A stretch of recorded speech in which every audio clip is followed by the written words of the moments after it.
Cette vidéo est la troisième partie sur cette séance sur les suites numériques. Alors, on a déjà fini avec la première question qui se trouve encore présentement sur cette fiche. Et on demande maintenant de calculer par la suite U20 et U50. On a déjà eu à montrer de la première question que cette suite est une suite arithmétique du premier terme U0 est égal à 6 et de raison 7. Et donc, la relation entre deux termes consécutifs, s'il s'agit d'une suite arithmétique, ça fait UN plus 1 égale à UN plus R. De cette relation, on peut en déduire facilement que U20 est égal à U0 plus 20 moins 0R. Alors, c'est la même chose ici. Donc, comme c'est N, parfois, on ne comprend pas très vite.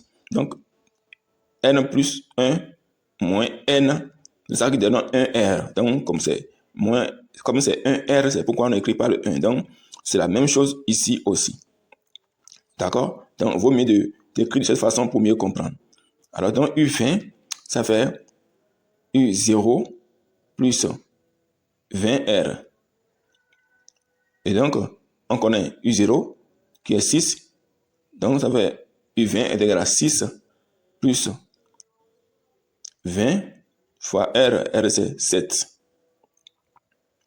Donc, U20, ça fait 146. Et donc, maintenant, on peut connaître U50.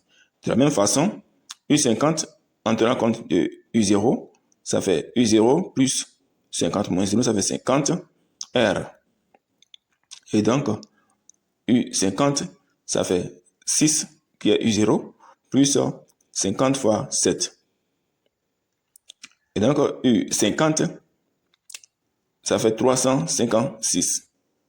On peut toujours calculer encore U50 en tenant compte de U20. D'accord? Et donc, si nous prenons U50, nous calculons en prenant U20.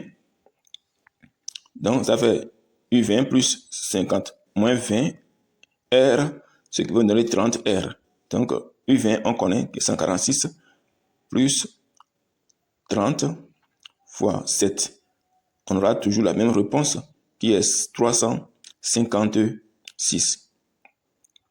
Alors, notons que lorsque vous avez une suite arithmétique de raison R, la relation entre deux termes consécutifs qui s'explique par UN plus 1 est égal à UN plus R, c'est la même chose que quand on écrit